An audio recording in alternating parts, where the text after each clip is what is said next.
सभी बच्चों का स्वागत है Y2 कोचिंग क्लासेस में। तो लास्ट लेक्चर में हमने डिस्कस कर लिए थे क्वेश्चन फ्रॉम 1 to 5। वहाँ पे हमने क्वेश्चंस को अच्छी तरीके से डिस्कस कर लिया है। जिसने वो लेक्चर नहीं देखा है प्लेलिस्ट में जाके देख सकता है। उसी लेक्चर को आगे कंटिन्यू करते हुए हम स्टार्ट करते हैं क्वेश्चन नंबर 6 के साथ। तो देखिए यहाँ पे क्वेश्चन नंबर 6 क्या बोल रहा है। If the work done by a body on application of a constant force is directly proportional to the distance travelled by the body, express this in the form of an equation in two variables and draw the graph of the same by taking the constant force as 5 unit. Also read from the graph the work done when the distance traveled by the body is 2 unit. तो देखो पहले मैं question को समझा देता हूँ आपको। यहाँ पे देखो क्वेश्चन बोल रहा है यदि कोई वर्क डन किया जाता है किसी बॉडी के ऊपर, है ना। तो देखो मैं इसे डायग्राम के थ्रू आपको समझाना चाहूंगा। जैसे सपोज क्या है, यहाँ पे ये सरफेस है, सरफेस के ऊपर ये एक बॉडी रखी हुई है ना। अब आप क्या कर रहे हो, उस पर फोर्स लगा रहे हो इधर से, ये आपने फोर्स लगाया। अब ये जो फोर्स है वो क्या है, कांस्टेंट फोर्स है ना। जब आप इस बॉडी पे इधर से फोर्स लगाओगे तो इसका क्या होगा, डिस्प्लेसमेंट होगा, है ना। ये इसका सेंटर है। सपोज ये डिस्प्लेस हो गई इस डायरेक्शन में, तो ये पहले यहाँ पे थी, अब देखिए डिस्प्लेस होने के बाद ये क्या हो गई, यहाँ पे आ गई, है ना। तो ये क्या हो गया, इसका डिस्प्लेसमेंट हो गया। तो डिस्प्लेसमेंट को मैं मान लेता हूँ यहाँ पे ये डी हो गया, इतना मूव कर गई है। तो यहाँ पे क्वेश्चन में बोल रहा है कि जो इस फोर्स ने वर्क किया है इस बॉडी के ऊपर, वर्क, है ना, जो ये वर्क है वो किसके प्रोपोर्शनल है, जितना भी इसका डिस्प्लेसमेंट हुआ है यहाँ पे, है ना। ये इसके क्या है, डायरेक्टली प्रोपोर्शनल है। यानी कि जितना ज़्यादा डिस्प्लेसमेंट होगा बॉडी का उतना ही ज़्यादा क्या होगा, वर्क होगा। ठीक है, ये तो आपका क्वेश्चन बोल रहा है। अब इसे देखो फटाफट से कर लेते हैं। यहाँ पे मैं वर्क डन को क्या एज्यूम कर लेता हूँ, वर्क डन हो गया मेरा y, ठीक है। और यहाँ पे जो डिस्प्लेसमेंट हो गया ये हो गया मेरा x, इसे मैंने x एज्यूम कर लिया। अब देखिए क्वेश्चन में ये कंडीशन दी गई है हमें, work done is directly proportional to distance, है ना। तो इसे देखो, वर्क डन क्या है हमारा y और डायरेक्टली प्रोपोर्शनल हो गया x के, तो ये तो हमारी कंडीशन हो गई, है ना। अब देखो यहाँ पे आप प्रोपोर्शनलिटी का साइन, ये वाला जो साइन है प्रोपोर्शनलिटी का, इसे हटाओगे तो यहाँ पे इक्वल टू लगाना पड़ेगा और एक कांस्टेंट लगाना पड़ता है यहाँ पे हमें kx, ठीक है। अब ये देखो जो कांस्टेंट है ये क्वेश्चन में दिया हुआ है ना। इसे बोला है कांस्टेंट फोर्स, कांस्टेंट फोर्स। ये इक्वेशन आपने 9th में भी पढ़ी होगी, जब ये निकल के आता है W बराबर F इंटू डी, यानी फोर्स इंटू डिस्टेंस, है ना।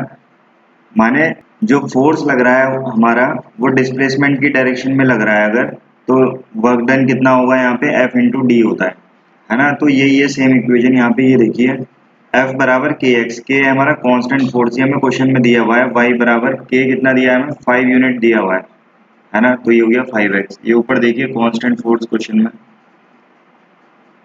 ये हो गया हमारा 5, है ना। तो मैंने यहाँ पे रख दिया इसे 5। तो ये तो हमारी इक्वेशन आ गई देखो। अब इस तरीके की इक्वेशन हम पहले भी पढ़ चुके हैं, y बराबर समथिंग इंटू एक्स, मतलब कांस्टेंट इंटू एक्स। अगर इस तरीके की इक्वेशन कहीं आती है तो ये हमेशा ओरिजिन से पास होती है। देखो इसे रख लो आप फटाफट से। आप यहाँ पे हम क्या करते हैं, x इक्वल टू 0 रख देते हैं पहले, सही है। यहाँ पे देखो x इक्वल टू 0 रख दिया तो y आएगा मेरे पास कितना, 0। अब ये देखो ये हो गए कोऑर्डिनेट किसके, हमारे ओरिजिन के कोऑर्डिनेट हो गए। ओरिजिन के कोऑर्डिनेट होते हैं हमारे क्या, 0,0, यानी x की वैल्यू 0, y की वैल्यू 0। अब देखो यहाँ पे कुछ और पुट करके रख लेते हैं ना। y बराबर हमारा क्या है, 5x है। y बराबर कितना है, 5x। अब देखो मैं x की जगह 1 पुट कर लेता हूँ, है ना। तो x की जगह मैं 1 पुट करूंगा तो y कितना आएगा मेरे पे, 5। एक कोऑर्डिनेट ये हो गया, है ना। तो दो कोऑर्डिनेट हो गए। दो कोऑर्डिनेट से हम क्या करेंगे, यहाँ पे पॉइंट्स को प्लॉट कर लेते हैं और लाइन को फॉर्म कर लेंगे। तो देखो सबसे पहला कोऑर्डिनेट हो गया 0,0, तो ये हमारा ओरिजिन आ गया। अब देखिए दूसरा वाला कोऑर्डिनेट क्या है हमारा, दूसरा वाला कोऑर्डिनेट है x की वैल्यू 1, y की वैल्यू 5। तो ओरिजिन से पहले x डायरेक्शन में 1 मूव करेंगे, आप यहाँ पहुंच जाएंगे 1 पे, 1 के बाद 5 पे जाना है आपको, तो 5 पे ऊपर जाएंगे सीधा, ये वाला पॉइंट आ गया, है ना। तो दो पॉइंट मिल गए हमको। तो यहाँ से आप लाइन ड्रॉ कर दीजिए इन दोनों पॉइंट से। तो दोनों पॉइंट से लाइन ड्रॉ करेंगे तो ये इस तरीके से आ जाएगी, है ना। ये थोड़ी सी टिल्ट हो गई है, ये इस पे ही आएगी, इस पॉइंट से जाएगी, ठीक है। तो ये तो हो गई हमारी लाइन की इक्वेशन। अब देखो क्वेश्चन में एक चीज और बोल रहा है यहाँ पे, also read from the graph the work done when the distance travelled by the body is 2 unit. सही है, अगर कितना है, 2 यूनिट हमारा डिस्प्लेसमेंट है तो वर्क डन कितना होगा। ये हमारे पास इक्वेशन थी y बराबर 5x। अगर यहाँ पे देखिए डिस्टेंस हमारा कितना है 2 हो जाता है, अगर x की वैल्यू 2 हो जाती है ना, क्वेश्चन नंबर 1 बोल रहा है यहाँ पे सेकंड पार्ट में x इक्वल टू 2 है तो y इक्वल टू कितना हो जाएगा 10 हो जाएगा, सिंपल है ना। वर्क डन कितना आ जाएगा हमारा 10। और वैसे ही देखिए सेकंड केस जब हमारा 0 हो जाएगा यहाँ पे ये वाला x की वैल्यू 0, यानी x की वैल्यू 0 होगी तो y कितना होगा मेरे पे यहाँ पे रख दीजिए y बराबर 5x में, तो y बराबर भी कितना आ जाएगा 0, ये तो हम ऑलरेडी निकाल चुके हैं। तो ये वाला पॉइंट और देख लीजिए आप, ये जो पॉइंट है आपका कितना है 2,10, इसको अगर आप प्लॉट करना चाहेंगे यहाँ पे तो 2,10 यानी इस पे 2 और 10 ये कहीं ऊपर जाएगा, यहाँ पे ये ऊपर आएगा पॉइंट, इसी पे इस तरीके से यहाँ पे आएगा ये पॉइंट, है ना। तो ये हो गया हमारा 6th क्वेश्चन कंप्लीट। चलते हैं नेक्स्ट क्वेश्चन की तरफ। तो यहाँ पे क्वेश्चन नंबर 7 है, Yamini and Fathima, 2 students of class 9th of a school together contributed 100 towards the prime minister relief fund to help earthquake victims. Write a linear equation which satisfy this data. You may take their contribution as x and y. Draw the graph of the same. ठीक है, तो यहाँ पे जो है दो लड़कियां हैं Yamini and Fathima, 9th class की है और इन्होंने 100 रुपए जो है प्राइम मिनिस्टर रिलीफ फंड में क्या किया है, कंट्रीब्यूट किया है। किन के लिए किया है, जो भी अर्थक्वेक में विक्टिम्स हैं तुम्हारे उनकी मदद करने के लिए उन्होंने 100 रुपए का कंट्रीब्यूशन किया हुआ है दोनों ने, है ना। तो यहाँ पे देखो अगर मैं ये मान लेता हूँ कि यामिनी ने, है ना, यामिनी ने कितने रुपए दिए हैं x रुपए, और फतिमा ने कितने रुपए दिए हैं, फतिमा ने y रुपए दिए हैं। दोनों ने मिलके कितने रुपए दिए यहाँ पे, दोनों ने मिलके भाई 100 रुपए दिए प्राइम मिनिस्टर रिलीफ फंड में, है ना। तो इक्वेशन आ गई देखिए हमारी ये x प्लस वाई बराबर 100। अब आपको इसको ग्राफ पे प्लॉट करना है, तो देखिए यहाँ पे सिंपल x की वैल्यू को आप 0 रख दीजिए इक्वेशन में। जब x की वैल्यू को आप 0 रखोगे इसमें x प्लस वाई बराबर 100, तो ये हो गया 0, ये y प्लस 100, तो y कितना आ गया मेरे पे 100 आ जाएगा, सिंपल, है ना। अब y की वैल्यू को 0 रखेंगे, तो y की वैल्यू को 0 रखेंगे तो देखो सिंपल ही है, ये x बराबर कितना आ जाएगा 100 आ जाएगा हमारे पास। तो देखो दो कोऑर्डिनेट आ गए हमारे पास, एक आ गए ये वाले यानी 0,100, x की वैल्यू 0, y की वैल्यू 100, और एक कोऑर्डिनेट ये वाले आ गए हमारे 100,0। तो फटाफट से प्लॉट कर लेते हैं इसको। तो ग्राफ में देखिए ये है हमारा ओरिजिन x। अब ये वाला पॉइंट प्लॉट कर रहे हैं हम सबसे पहले, ये वाला x में हमें 0 मूव करना है, y में 100। तो x में तो आप यहीं पे रहेंगे ओरिजिन पे, और 100 आप ऊपर की तरफ मूव करेंगे y पे तो यहाँ पहुंच जाएंगे, है ना। ये y है आपका, तो एक पॉइंट तो ये हो गया मेरा। उसी तरीके से आप इस वाले पॉइंट को प्लॉट कर लीजिए, x में कितना मूव करना है आपको 100 और y में 0, माने y में कोई मूवमेंट नहीं करनी है। तो यहाँ से आप सीधा जाएंगे ओरिजिन से x डायरेक्शन में 100, ये मिल गया आपको पॉइंट, और y में तो मूवमेंट करनी नहीं है तो यहीं पे रहेंगे आप, है ना। तो ये दो पॉइंट आ गए, बस सिर्फ क्या करना है आपको इन दोनों को ज्वाइन कर देना है ना। तो जो इन दोनों पॉइंट को ज्वाइन कर दीजिए सिंपल।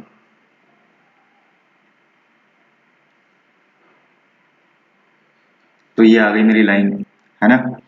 तो देखो सिंपली ये ग्राफ ड्रॉ हो गया है हमारा यहाँ पे।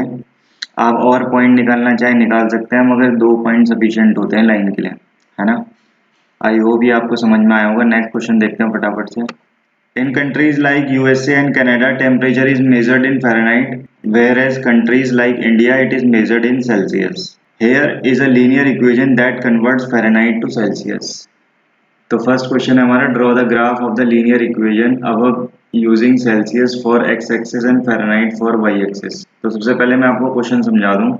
तो देखो यूएसए और कनाडा जैसी कंट्री में वहाँ पे जो टेम्परेचर को फ़ारेनहाइट में नापा जाता है ना, किस में नापा जाता है, फ़ारेनहाइट में।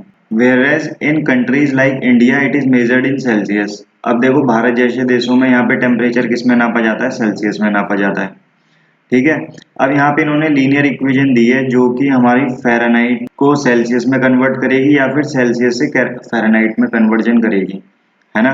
तो यहाँ पे देखिए ये रिलेशन दिया हुआ है हमें, ये लीनियर इक्वेशन का ही रिलेशन है ना। आप यहाँ पे सेल्सियस से फ़ारेनहाइट में कन्वर्ट कर सकते हो और फ़ारेनहाइट से सेल्सियस में कन्वर्ट कर सकते हो, है ना। तो ये देखेंगे अभी क्वेश्चन में हम। अब देखिए पहले आप फर्स्ट क्वेश्चन को देखिए यहाँ पे, draw the graph of the linear equation above using Celsius for x axis and y axis and Fahrenheit for y axis. तो देखिए इस लीनियर इक्वेशन को हमें क्या करना है, अपने ग्राफ पे प्लॉट करना है। तो सबसे पहले मैं यहाँ पे इक्वेशन लिख देता हूँ, f बराबर 9/5 c प्लस 32, सही है। अब यहाँ पे देखिए ये तो हमारा हो गया कांस्टेंट, और ये क्या है हमारा, देखो c का कोफिशिएंट है, और ये क्या है हमारा फ़ारेनहाइट और ये हो गया सेल्सियस। अब देखो हमें सेल्सियस को एक्स एक्सिस में प्लॉट करना है, सेल्सियस को एक्स एक्सिस में प्लॉट करना है, यानी जो सी है वो हमारा होगा एक्स और जो हमारा फ़ारेनहाइट है वो वाई एक्सिस पे प्लॉट करना है, यानी फ़ारेनहाइट हो गया हमारा वाई। तो ये देखो ये कुछ इस तरीके की इक्वेशन बन गई हमारी, y बराबर 9/5 प्लस 32। अब देखो यहाँ पे क्या करना है, हमें सिंपल इसे रख दो, सिंपल यहाँ पे हम x की वैल्यूज रखते जाएंगे, y हमें मिलता जाएगा। तो देखिए x की वैल्यू चूज कर लीजिए आप सिंपल। अब देखिए यहाँ पे मैंने बताया था x की वैल्यू आप रखिए 0, x की वैल्यू 0 रखेंगे तो यहाँ पे ये वाला देखिए y बराबर 9/5 इंटू एक्स की वैल्यू हो गई 0 और प्लस 32। तो देखो y की वैल्यू कितनी आ गई मेरे पे 32।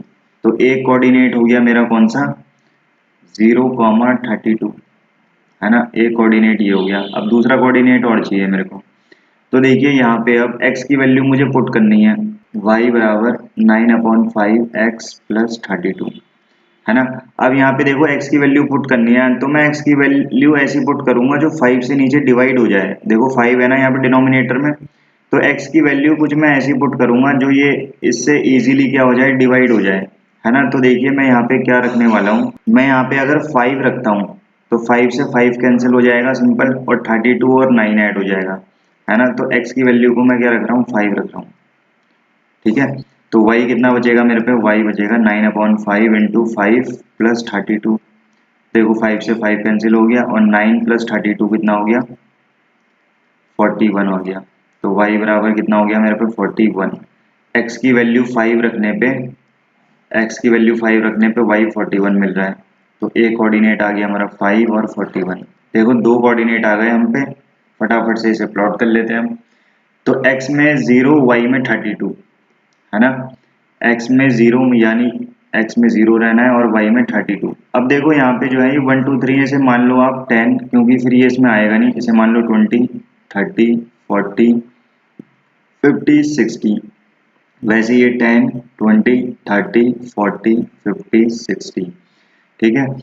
अब यहाँ पे देखो 0 पे 32, अब इनके बीच में जो डिवीजन होंगे ना, यहाँ पे इनके बीच में 10 डिवीजन होते हैं ग्राफ पेपर में, तो एक डिवीजन कितने का हो जाएगा तुम्हारा, एक डिवीजन 1 का हो जाएगा, 1 का सिंपल, है ना।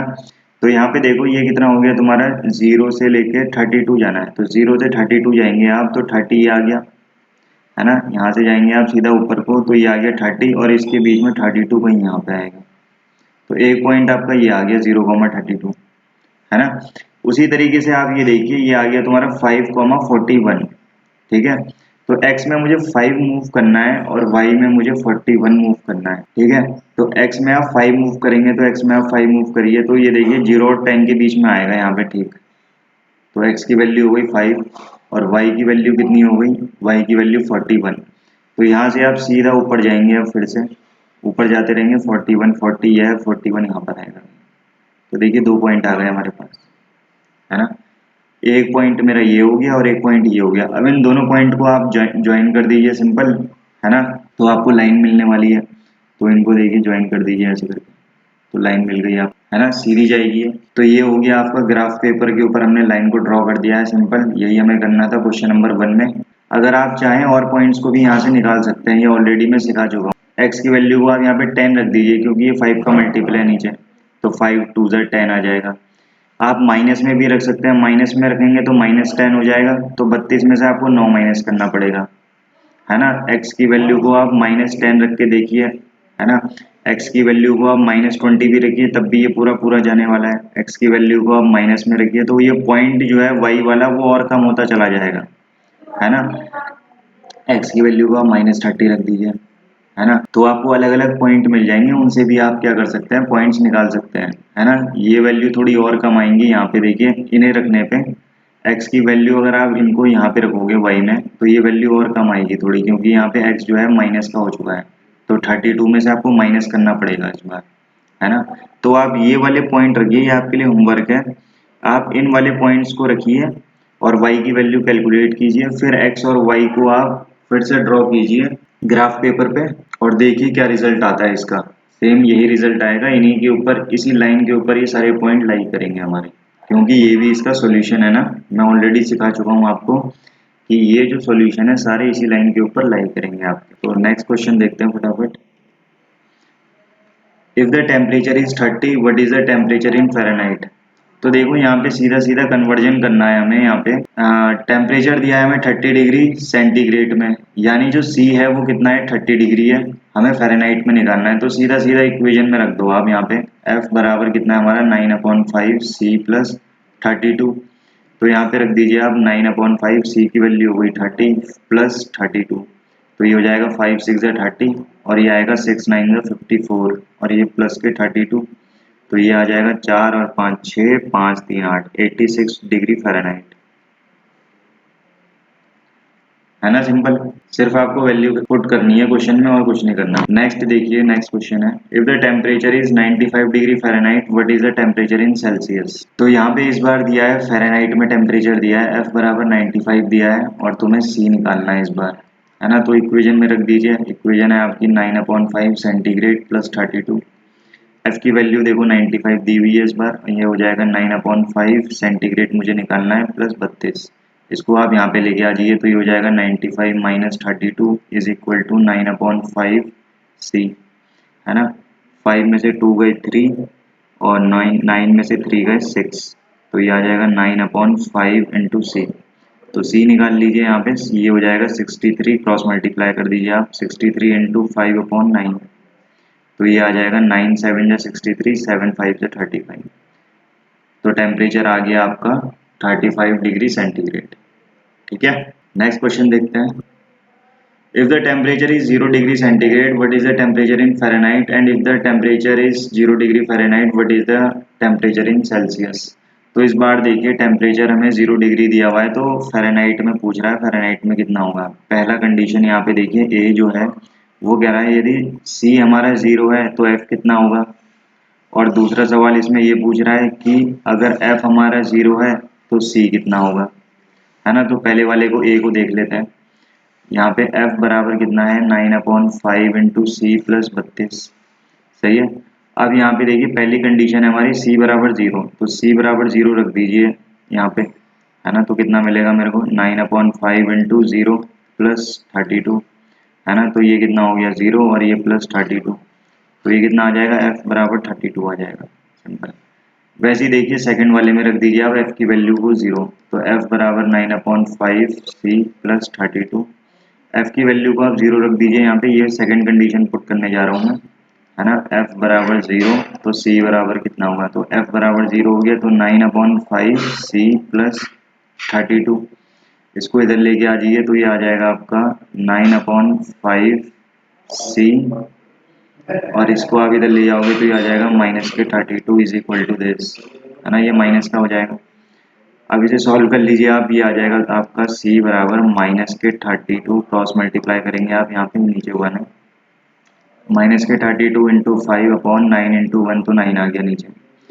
अब देखिए ये आ जाएगा आपका लगभग 5 2 10 और 1 5 3 15 और 16, माइनस के 160/9 आ जाएगा, तो ये आपका आंसर हो जाएगा।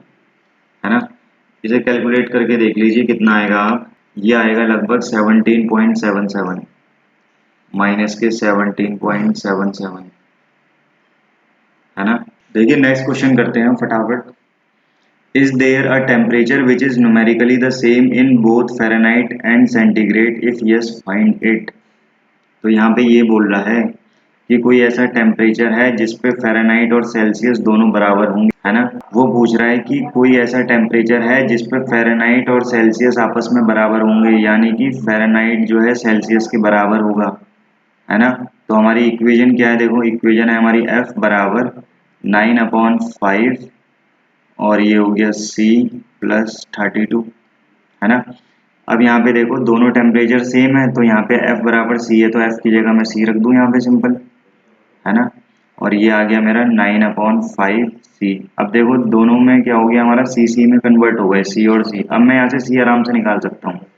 है ना, तो देखो ये आ जाएगा मेरा c, इसको आप इधर लेके आ जाइए तो ये हो जाएगा माइनस के 9/5 c बराबर 32। ठीक है, अब यहाँ पे देखिए एलसीएम लेंगे आप तो ये हो जाएगा 5c माइनस के 9c/5 अपॉन ये हो गया इज इक्वल टू 32। अब देखिए इसको आगे बढ़ाते हैं, अब यहाँ पे देखिए 5c माइनस 9c, ये कितना हो गया आपका, माइनस के 4c हो गया और डिवाइडेड बाय 5 आ गया, इज इक्वल टू कितना हो गया 32। सही है। अब यहाँ से आप कैलकुलेट कर लीजिए, ये कितना हो गया आपका, देखो 4 8 या 32 कट रहा है सीधा सीधा, और माइनस के c इज इक्वल टू कितना हो गया 8 5 जा 40, है ना। तो c बराबर कितना हो जाएगा, माइनस के 40 डिग्री सेंटीग्रेड। माने इस टेम्परेचर पे जो है दोनों के दोनों क्या होंगे, सेम होंगे, है ना। तो इस टेम्परेचर पे दोनों की दोनों वैल्यूज आपकी सेम होंगी। यहाँ पे फ़ारेनहाइट भी किसके बराबर होगा, सेल्सियस। देख लीजिए यहाँ पे F बराबर C है, C बराबर -40 है, तो F बराबर भी -40 आएगा। तो -40 क्या हो गया, इसका आंसर हो गया। आई होप ये आपको समझ में आया होगा अच्छे से। नेक्स्ट सेशन में हम एक्सरसाइज करेंगे 4.4। तब तक के लिए बाय बाय, थैंक यू।